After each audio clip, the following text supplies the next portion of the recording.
Make sure and follow us on Haps, Hans Ekman, and Andy Neal so that you won't miss any of our future broadcasts. This section is called Better Tech, Better Living, where we take a look at how lessons from technology or technology can help improve, streamline, and help us out in both our personal and professional lives. Today, I'm joined by the wonderful, amazing, and brilliant Andy Neal, who is a enterprise architect and chief and lead for our data practice as well. So, Andy, anything you'd like to add? No, that's great. Thanks, Hans. Thanks for having me on board. Fantastic. Always great to talk to you, and especially great to have you. So one of the things that we've been kind of talking about in the background is how many organizations end up struggling with data management, data quality, and then when you add in business intelligence, dashboarding that's used to drive decisions, you can, if you're not doing it right, you can really get yourself into a lot of problems. And Yep. what we wanted to share with everyone today was we've all gone through now a year of watching COVID data and statistics. We've heard government officials, we've heard news agencies, we've heard stats, and a lot of the data and data reporting really don't follow good practices. So we wanted to use COVID and the COVID reporting kind of as a backdrop to help everyone understand what good data practices mean and how we can adopt them. And then also, and more immediately, learn a few more things about how to be skeptical or how to understand some of the numbers we see quoted. So, Absolutely. Andy, thinking about this a little bit, what what is one thing, as you've been watching some of the COVID reporting, COVID data, what is Mhm. one of the one things that really stands out in what you've seen with how the infections or rate of spread has been reported? I think one of the things we learned early on, and it was it was interesting how data was being put at the forefront of this, because very immediately as the pandemic started, lots of the leads in this space knew that data was going to kill this virus. Data was the answer to this virus. Understanding the genome, breaking it down to the component parts, and then obviously creating a vaccine. So we knew the data was going to be the cure for this, and we knew that data was going to support identifying the spread of COVID so that we can make good business decisions, in this case, globally. So I think that was a good starting point. That elevates data to the point where data is a very, very important asset. I've been saying it for years, of course, but not all organizations kind of realize that. So that's the first thing that we realized. I think the real point, though, that was interesting as the data started being reported was people were fumbling because the data literacy of individuals that were trying to report this, even in media broadcasts, didn't really know how to portray this data Right. because the numbers were so exponential in some circumstances, and flattening the curve. We heard an awful lot. People don't know how to interpret that data or visualize the data. So I saw a lot of cases over time kind of graphs, and didn't really help much because you just see a big line going up in a hockey stick, and it didn't help. Then people started to bring in those exponential axis, so that then you can see how many infections were there over a period of time, for example, and that kind of thing. That's when we started to get a bit more advanced in how we identified how to use this data and how to visualize this data. So I think one thing COVID has done is taught us a bit about how we interpret data and the right visualizations and the right way to represent data. So that's kind of a good side effect. Unfortunately, a very horrific way to do it. Yeah. Well, let's talk about some of the data and the methods that were used, and maybe why they weren't necessarily the best. And it's a joke. I've had a running joke for a while because in Atlanta, as well as a lot of cities, we have these highway signs that say that drive safely. We've had X number of deaths this year, and every time I look at it, I ask the same question. Okay, 200 deaths. Is that really, really good, or is that really horrible? Yeah. We have no baseline. I don't know. And so, hey, we've had 100,000 people in this town infected. what am I supposed to do with that? I don't have a Exactly. baseline. I don't know what I'm looking for. So let's talk a little bit about why maybe rolling totals or grand totals aren't necessarily the best way to measure. And are there instances that you see, these certain milestones actually making sense for people to use data effectively? Absolutely. And I think you've got to look at comparables here. So we do it all the time when you evaluate the value of data, or indeed you want to fact check the data. You have to have some kind of value that you're comparing it to. So when you're checking data like the housing market, let's talk about valuing a house. You look at what the houses were worth in your area that are kind of similar size and state and that kind of thing. So we can compare those things. With COVID, you didn't really have any comparison. What Right. people tried to do in the early days was say, okay, let's compare it to the Spanish flu, or let's compare it to other influenza strains that we know about in the past. And that was interesting immediately because we could see this is not the common flu. This is something very, very different. You could see by the number of cases. But then we got into very quickly into a situation where it was so different that it doesn't make sense to compare to those things anymore. The only thing you can do is compare it to itself. So then you have to identify, as you said, the rolling averages. So then we can say, for a period, what were the new infections, or what was the mortality Right. rate for those periods? And then we can start comparing year on year, and then those numbers start to make sense because now we know whether we're getting worse or getting better, and what impact certain things are having that governments are doing, things like lockdowns and those kind of things, to those numbers. It was interesting reading about the when we had Thanksgiving, for example, Yeah. and of course people saying, "Oh, Thanksgiving didn't do much. It was successful." But then, of course, you don't realize it takes 2 weeks for that data to show up. So everything the day after Thanksgiving, everyone's safe. Thank goodness for that. But people didn't realize that, of course, the event and then the cause and the action for that event is quite far apart. So it was interesting Right. how that data got affected as well. So you brought up a couple really great points, and one of which is trends and total numbers as a trend are important, but trends have to be built over time, and it's designed to be a comparison. If we don't have a baseline, if we don't have a comparison, like flattening the curve in a population, we're trying to get this many, but not even this many people or lower infected, but per capita of a Yeah, population of 100,000, how many people should we expect to be infected? And we could use that as our measure or benchmark. And then, as you mentioned, also with Thanksgiving, one of the problems is the consistency or the timing of your data collection. exactly. So our only way of knowing when if somebody is infected is when they get tested and when that test is reported. So you almost always see a big spike in reported data on Monday and Tuesday because the weekend data and the weekend reporting comes in. So let's talk a little bit about rolling averages. So one of the ways that data is starting to be reported is evening the average number of new infections over a 7-day period to try and flatten out that variance on a day-to-day basis that's truly just a result of testing or test reporting, not necessarily the spread.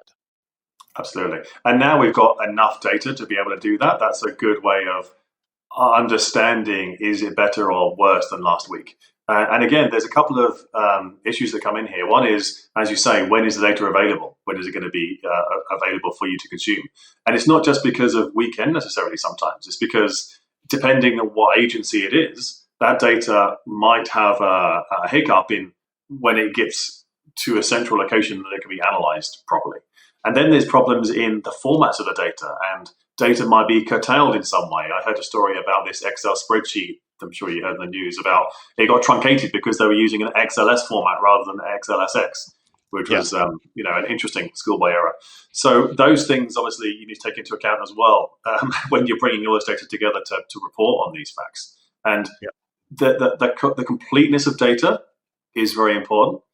But there's also other problems with that data as well. So digging into a bit in that data is there's interesting. It's not apples to apples comparisons necessarily from different areas because it depends how you report a death of COVID, for example. If that person is if that person's dying anyway of something else and they happen to contract COVID during the last few days, it might be reported as a COVID death, right? Or maybe there's different scenarios. So it depends, and not every jurisdiction does it in the same way. So you're not necessarily comparing apples to apples in different countries and different regions.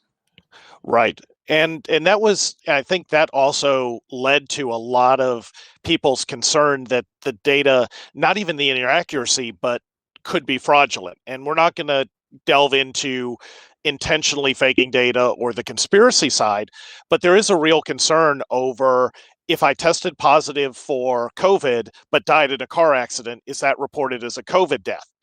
Right. By the standards set, at least in the States and by WHO, the only COVID deaths had to be a positive test. So even if you were sure that someone had COVID, but the test came back negative, it had to be a positive COVID test, and the death had to be directly related to symptoms or co-symptoms of COVID itself.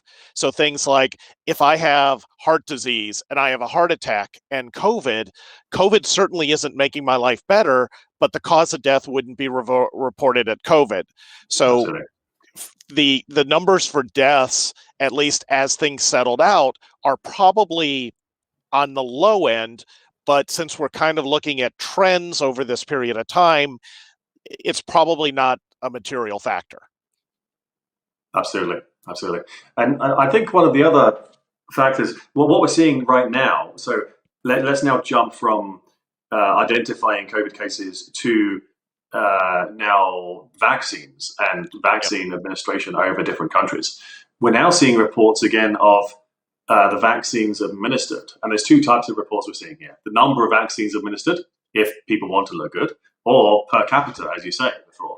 And it's interesting when you see the per capita vaccines, because you're seeing the Emiratis, for example, right up at the top there, because obviously they've got the funding and the money and the way to get vaccinated.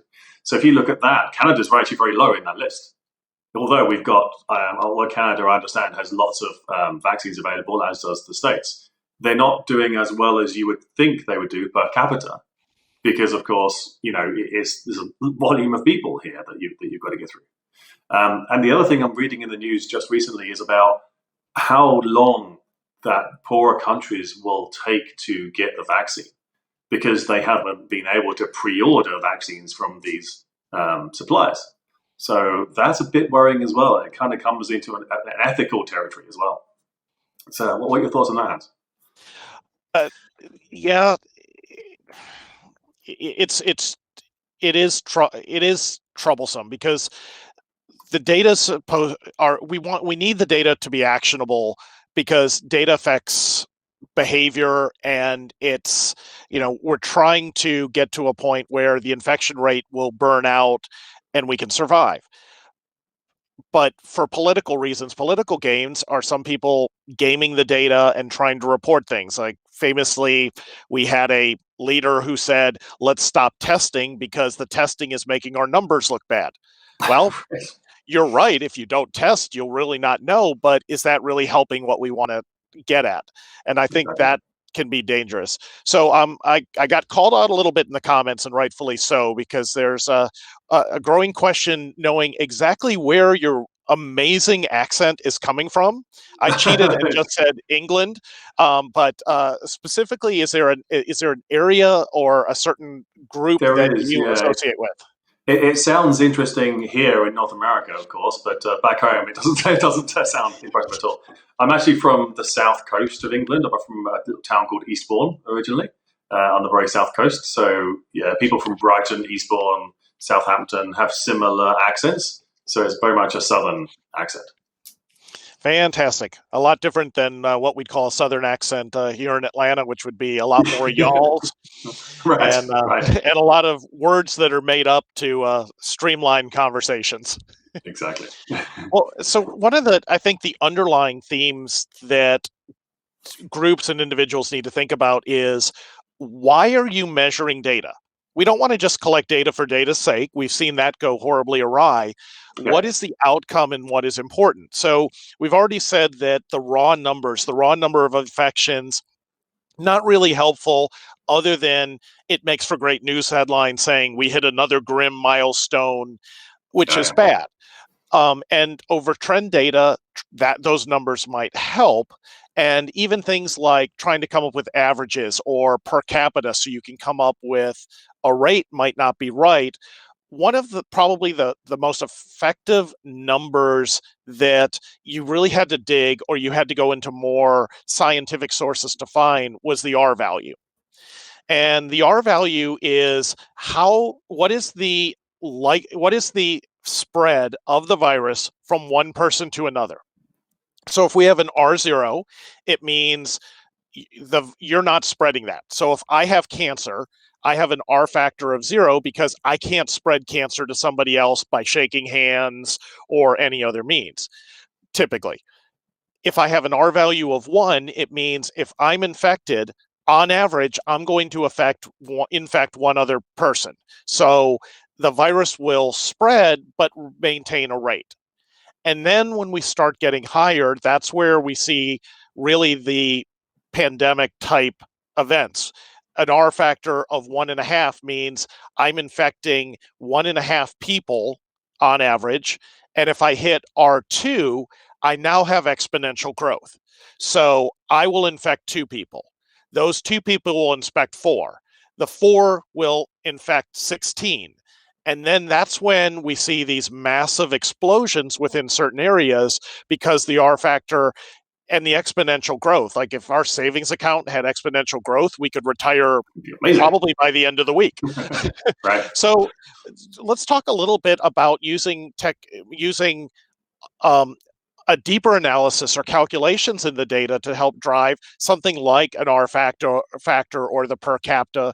How do we start looking for those, and what are some of the cautions around using data calculations to help draw conclusions?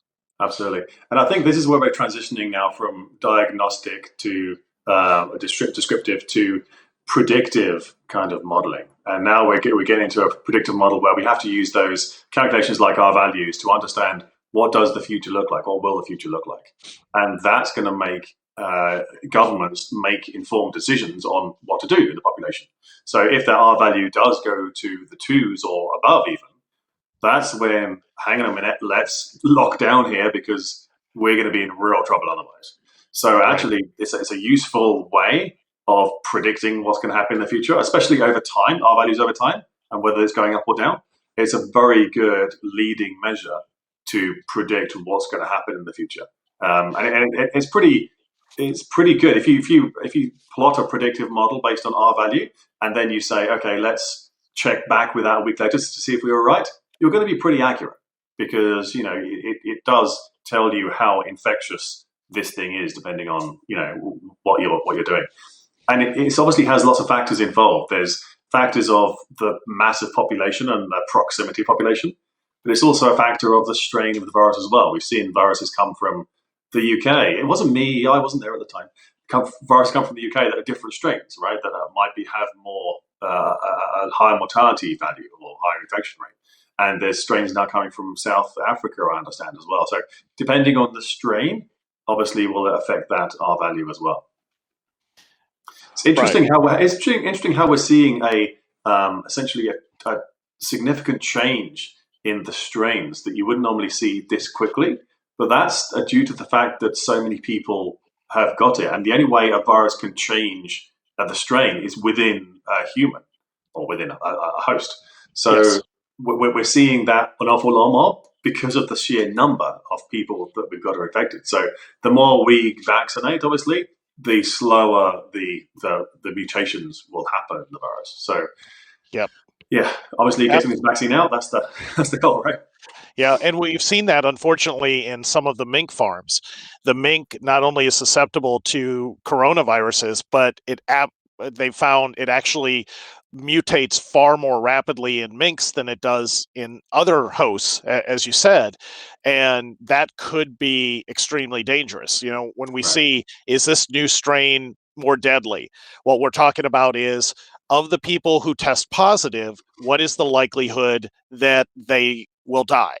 And right now, depending on the strain, we've been running about 1 to 2%, which, is horrible if you're in that percentage or affected by it, but in general, for a virus, is relatively low. If we're talking about the flu, because people compared this to the flu was closer to zero point 0.1 or zero point zero 0.01 in terms of fatality. So, you're talking about 10 to 100 times fewer deaths because of a flu virus. The SARS virus, which is also a coronavirus, which struck a while back, now almost over a decade ago, actually was closer to a 7 to 9% mortality rate. So fortunately, and that was really the big fear initially, was if this virus has the same mortality rate and spread as SARS, this could be a horrible event. Luckily, I think as far as pandemics went, we got very lucky that the mortality rate is so low. Exactly. And I think one of the things that we can do with data and the things we've learned here is make sure that we have in place the mechanisms, the procedure, so that if something happens again and we get a place where we have a virus that's both very infectious and a very high mortality rate, that would be a disaster. And it's lucky that this isn't one, as you say. But if we do get that in future, I'm hoping that we'll be in a better position to fight it the next time around, because we'll have tracing apps, we'll have the ability to do, Right. tracking and understanding, visualizing what the data looks like, and make decisions much earlier in the process. So that's my hope for humankind. Yeah. Well, and I believe it was Tony who commented even beforehand, and fortunately shared the thought is, what about testing? So one of the problems we have to take into account with data is, what does the data actually mean? And, do we need to clean the data before it can be reported? So we wouldn't say that we want to exclude test results from the reporting, but what is it we're trying to report? So the total number of positive tests isn't necessarily the number of people infected.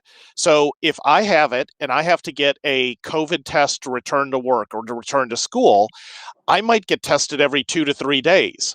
Does that mean I should be reported as 10 different positive tests, making it look like I'm 10 times more contagious than I really was?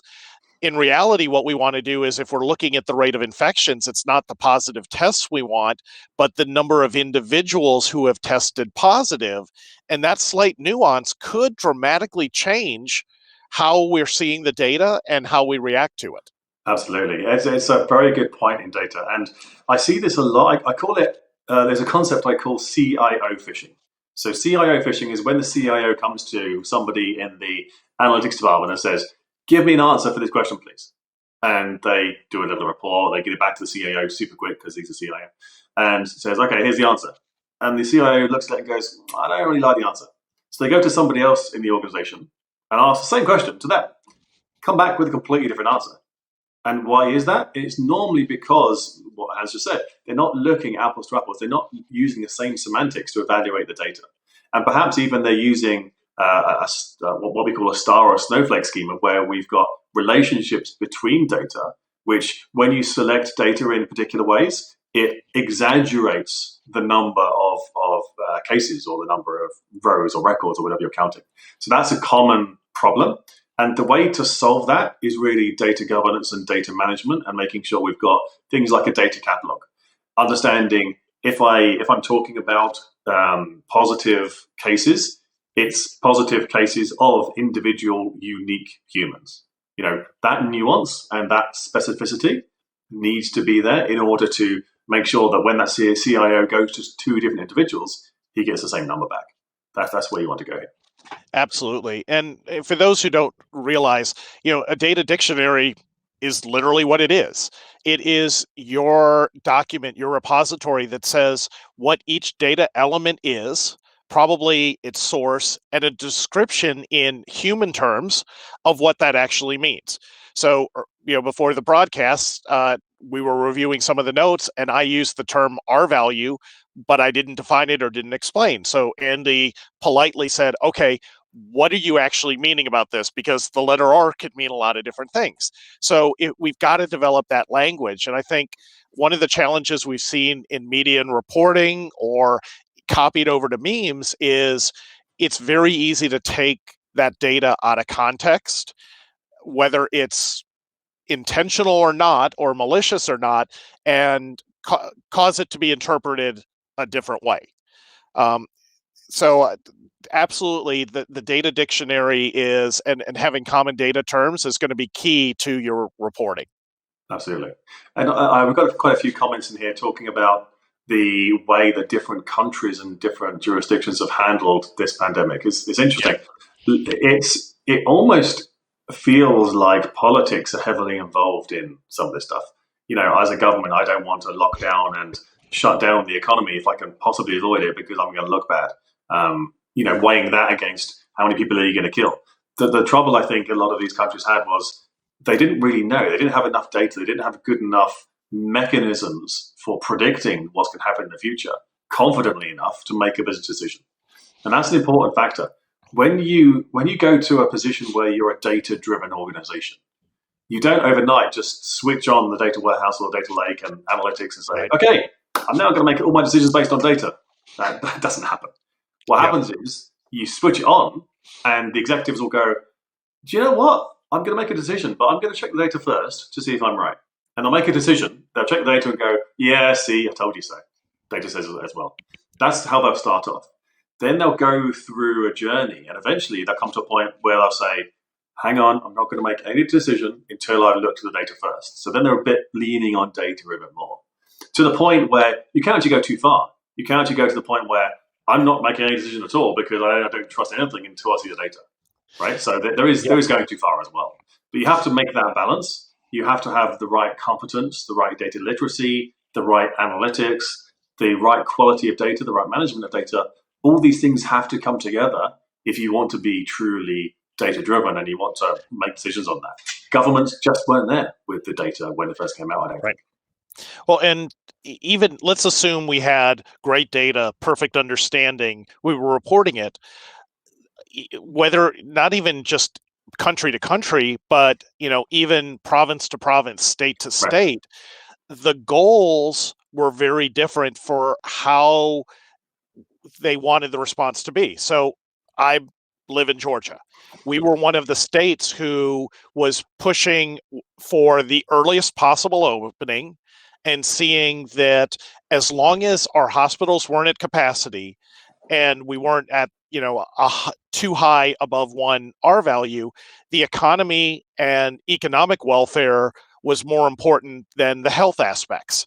So Florida, Georgia, other states prioritized reopening and getting people back to work. And then the question becomes, okay, who is right? New York had a massive shutdown. California is in the middle of a massive shutdown, but California has some of the highest infection and highest mortality rates going on. Georgia's remained constantly bouncing back and forth right at that red, less than red line with a lot of the economy open. Since we all have different values and different Right. feelings of what outcome we want, is Georgia better than California right now in our response? It depends on how you define success. And so saying Georgia failed or California failed without an explanation becomes bad. And that's where, if we don't know what our goals are for our organization, for our enterprise, what is it we're trying to achieve, knowing and measuring whether we're getting there can be even more difficult. Absolutely. And I think it's interesting because some countries, well, the United States is a good example where the responsibility for gathering data for reporting was at a state level. Yep. Countries like the UK, it's more national level, right? There's no one single county is not going to come up and say, I'm going to do it differently. That doesn't work in the UK. So it's interesting how federated decisioning or enterprise decisioning affects what happens in the entire country. It's a good thing to be all consolidated and federated, completely centralized if you make the right decision early enough. And I think you have to be a bit more pessimistic if you're in that position. If you're in a state position, obviously it's less effect in one state than the whole obviously country. So it's interesting how these different politics and different areas work. Yeah, and I think so. I think we've done a good job of hitting some of the data and talking Mhm. about what could have been better in the reporting. One of the other considerations is missing data that contributes Right. to making an informed conclusion. One of the things I've seen for quite a while now is we get these beautiful BI dashboards and reports and start making what we think are informed business decisions, but we're missing critical data that might help us decide whether that's really where we want to be.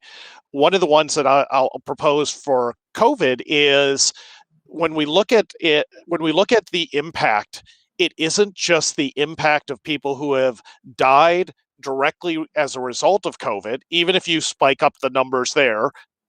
The problem is, how is it affecting what we would see as a normal death rate? Because one of the big challenges, and this is why the term flattening the curve sounded cool, but nobody actually could agree on what it meant, is Right. at the moment I get 80% capacity or higher in available hospitals, people who have heart attacks, people who are going for chemo, people who are in traffic accidents can't get help, can't get into the ER, can't get into the ICU fast enough to save them or save them without serious injury. So it's not just, the reason we're trying to keep the COVID rates down and getting people to wear masks and wash and distance and be considerate is in a lot of areas from the data I've looked at, the death rate, the expected death rate, we're losing twice as many people as we normally would. And it's not that doubling isn't COVID deaths. We're losing a lot of people from other causes too that should be considered. Absolutely. And I think you have to look at that data holistically. And data, people think data is the be all and end all. And I'm a data guy, obviously. That's kind of where I come from. But you have to tell a story with the data, and you have to use the data as an input to the story and supplement it with rational thought. We're never going to talking about things like AI and machine learning and machines taking over the world. They're obviously based on data. They're taught with data. And we have to have the human in the loop here. You have to have the human element here to say, this is how I explain the analytics or reporting as it's being reported to me. Because there might be a story behind it. To your point, missing data. There might be a whole bunch of missing data. There might be misinterpreted in some way. It might not be apples to apples. You have to tell that story as well to back up kind of what you're saying. And people sometimes forget that as well. So you have to bear that in mind when reporting on this stuff. Absolutely. And, when we look at one of the key goals of our news organizations is to draw attention, to get more people to watch, to be glued. Right, So, right. total number of deaths, panic, fires, these draw That users. sells newspapers. Yeah. Yes, we need to be a little skeptical. And so I think a lot of people who might have been on board sooner and taken more precautions, they missed out of understanding what the impact of getting infected meant. And there's several ways. First is a lot of people were asymptomatic, meaning they got it, Right, they recovered. So, hey, it's no big deal. I get the flu. Okay, I was sick or achy for a couple days. I recovered. Why don't I just go out and catch COVID? My chances of dying is less than 1%. I'll then have some level of immunity. Why don't I just go ahead and get my chicken pox, pseudo immunity and do right. that? And part of it is there was I think a lack of recording as to what being infected means. So even early on, a lot of younger people and children were asymptomatic. So it was harder because they weren't getting tested. They didn't know they had it. And now they're seeing heavy scarring in some of the brains, causing seizures. Lungs and heart tissue are amazingly scarred. And even some people who did not realize they were infected or maybe got over it within a week have lung scarring and lung damage that is on par with smoking for 10 years. I think if we had had more reporting about what it means to be infected and understanding when we say, this many people have it and this, long term, you may never be able to go running again because you're Right. too tired, too fatigued because of the damage to your lungs and heart. Exactly. And I think having that data up front would have been much better for people. I think sometimes we don't give people enough credit, and we should give them all the facts and make their own decision based on those facts. And things like people, I see lots of conspiracy theories now about, the vaccine. We don't know long-term effects. We shouldn't take it, that kind of stuff. Well, of course we should. We have to take the vaccine. This is the way we're going to recover from this. And I think that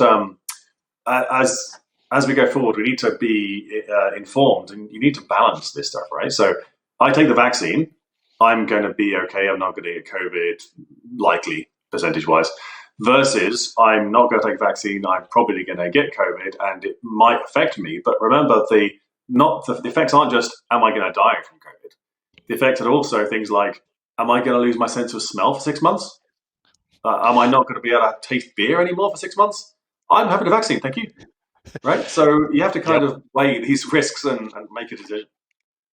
Two stories I just heard on that. One was Yankee Hill Candles. They make scented candles, one of the larger producers. They were getting an inordinately large number of returns on some of their new products.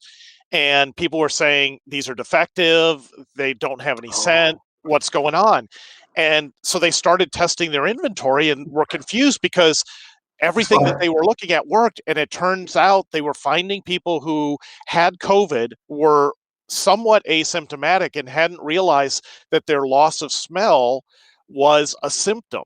And so Right. being able to sniff the candles actually, helped them detect. Now, am I recommending, burning candles all the time to tell whether you have it? Just to test you. No. No, I mean, feel free to if you want, but it's not Right. effective test. Right. And even this weekend, there was a house fire locally, and there were 8 people in the house. 7 of them were infected in COVID and never woke up because they couldn't smell the smoke. But one of the people who wasn't infected yet and had been isolating smelled what she thought was plastic burning, woke up and realized it was a fire, and was able to get everybody out of the house and call for help before anyone succumbed to the flames. And so even little things like that, it is a big risk that we need to take seriously. Absolutely. It's interesting you bring up that. Actually, I used to work for the fire service many years ago, so everybody should have smoke detectors in the house and carbon Yes. monoxide detectors, obviously, to make sure that doesn't. Well, I've heard some horror stories of. I'm not going to tell them here because it's horrible, but simple things like $10 for a smoke detector to save a life. You should do that. Well, and so check with your local fire departments too. A lot of them will give them out for free. And if Exactly. you need help, they'll even install them for you. I don't know if they're doing Absolutely. the installs now, but it really is. And so yes, for the people who are wondering, yes, loss of a sense of smell or a sense of taste are two of the easiest indicators that you might be sick. Flu-like symptoms are easy as well, but Yeah. it is inhibiting those. And they're now discovering some of the people. It's a small number, but I don't want to be one of them. They're never regaining their sense of taste or smell. Yeah. And what a boring world I if know. you couldn't, you know, have a great meal. We'll go with the England theme: fish and chips and a pint of beer, and Yeah. not be able to smell or taste it. Like, is that even a world worth living in? It's like that'd be terrible. Absolutely. So I was just going to say, Hans, I know that you did some research when we first saw the pandemic and we saw the panic buying of toilet paper randomly. You Yes. found the original story for that. Do you want to tell that? That's an interesting story. Yeah. So a lot of people are joking about toilet paper, but this is a great example where a piece of data gets picked up on, reported, and the volume of the reporting gets confused with the volume or the importance of the data itself. So apparently there was a news story that a local reporter did where they were interviewing people and asking, "What are you stocking up on at the grocery store?" So they had their normal items. People said, "Hey, I'm buying cake." Other people said, "I don't want to run out of beer." And one person said, "Well, I wanted to buy toilet paper, but they were sold out. So I guess I'll have to come back tomorrow." So that news reporter reported, yes, and funny enough, even toilet paper is selling out during a pandemic. I guess people are worried. That then got picked up nationally. And when people started hearing there was a toilet paper shortage, what did they do? They rushed out and started buying mass amounts of toilet paper, Yeah. creating a shortage, and that shortage lasted months. I think it was in a lot of areas until June when they were really recovering, and you might have a choice of what kind of toilet paper you got. So that's a great example of how a localized story and one store being out of toilet paper created a national, in some ways, international shortage. Yeah, and that's one data point being misinterpreted. The semantics of that reason weren't defined and it weren't broadcast. That was the problem there, right? So it shows you. And there's a saying from a computer scientist. I forget his name now, but he said 90% of all data science should be naming. Make sure you work on your semantics. If you're spending all of your meetings in talking about data, talking about the definition of these things, and stacking hands on what does customer mean, that's a really good thing. Don't be put off by that. That's a really good thing. Yep, absolutely. And so, answering Michael's question, what is more important if you had to choose between beer and toilet paper? I would say that for me, I've always had a plan. So watching the data, watching what was happening, and adjusting to circumstances. We had enough toilet paper on hand, so I didn't have to worry about that. So my initial priority was, I think beer is going to sell out just like an ice storm or a hurricane. Beer is always sold out. So I made sure I had plenty of beer on hand and any other cocktails or drinks that we wanted. And I would say if I had substitutes, tissue, other items that could be used, the beer might win out. But if I am out of paper products, the toilet paper is far more valuable. I will give up beer before I will give up toilet paper or tissue. Um, or investing in bidets have been sold out most of the year as well because people don't want to be caught without toilet paper again. I was going to say, I mean, beer would be absolutely my choice here. I'm a guy that used to do cross country mountain biking for 12 hours at a time, do big races like that, and we used to just find a happy leaf that was good enough. There's nature out there, so yeah, beer would be my Yeah. choice there. Yes, there is where, yes, just, I wouldn't want to waste beer as a portable bidet, but I guess you could if you had to. Well, fantastic. We're kind of coming to the close, and I think we've hit a lot of really great um, topics. Kind of parting thoughts, about whether it's directly related to COVID or data practices, or let's say, hopefully we've inspired a few people, and now they want to learn a little bit more about data management, data dictionaries, uh, in analytics and reporting. How would they get? Let's start with that. How would people get started? What are some sources for people that are interested in Okay. learning more about the craft and your art? How would they get started? I think there's a few areas that you can go to here. LinkedIn has a lot of good material on there about people posting things about different data governance, data management, which was interesting.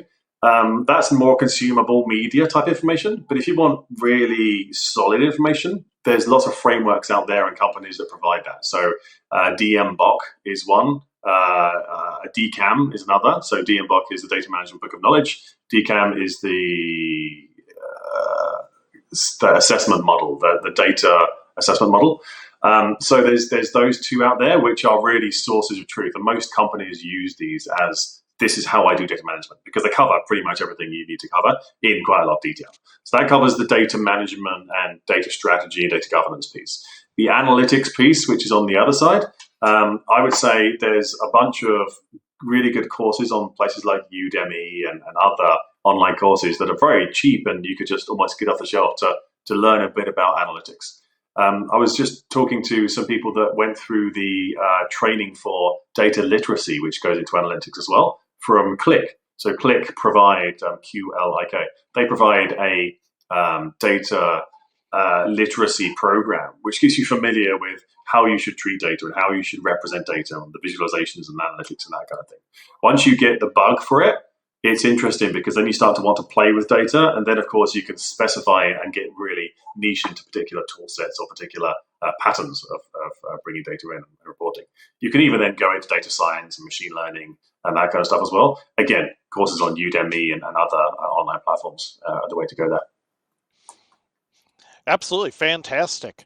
I want to also do a quick shout out to Michael Bathurst. Thank you so much for joining and Thanks, Mike. helping keep the discussion going and answering some of the comments so that I'm not looking down and getting distracted too much. So, parting thoughts, advice, anything you want to add to people who are listening and maybe new to the subject or lessons that you want them to take away? I think I have a nice statement I've been using recently, which is data ages like fine wine. Applications age like fish. Look after your data and treat your data the way it should be treated, and the future of your company is going to be bright. I think that's my parting thought right now. I love it. That is phenomenal. My brother shared with me similar advice on how he's his family rule, and he said, when you're out, treat everyone like they're a slow zombie, and treat everything you touch like it's a jalapeno or buffalo wing sauce, and you're about to change your contacts. So my parting thoughts, I'd say a couple. One, thanks to HAPS and the platform. For all of you, we've got some wonderful people who are top commentators and have their own shows. This is a great time to just spark up a conversation with anything you're interested in. Reach out to any of the other people on HAPS and join them for a discussion and really, help bring content, help bring some of these different points of view. Now is more important. And directly related to our topic today, I'd say don't let somebody else tell you what the data means or how you're supposed to feel about it. Take the time to understand, take the time to know what it means to you, and take the time to find the sources that you know you can trust. I have 4 different reporting sites, one local to our state, a couple other national, that report the data in very different ways.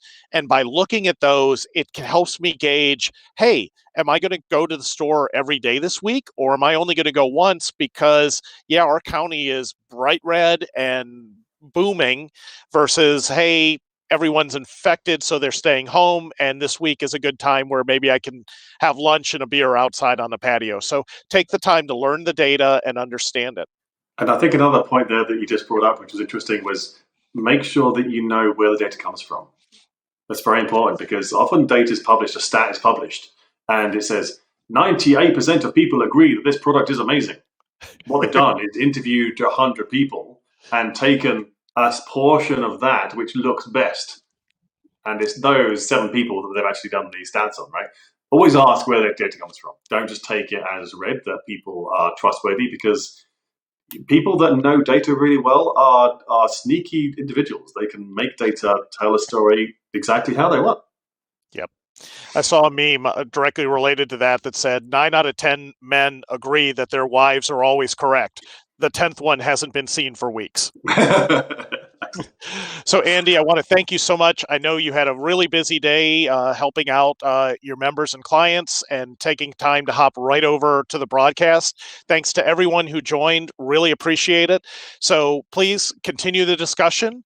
This is going to be a regular broadcast. Better Tech, Better Living. We're going to do it every Tuesday right around, we'll call it 5:15 Eastern, giving people a little time to recover and outside of selfishly my normal work day.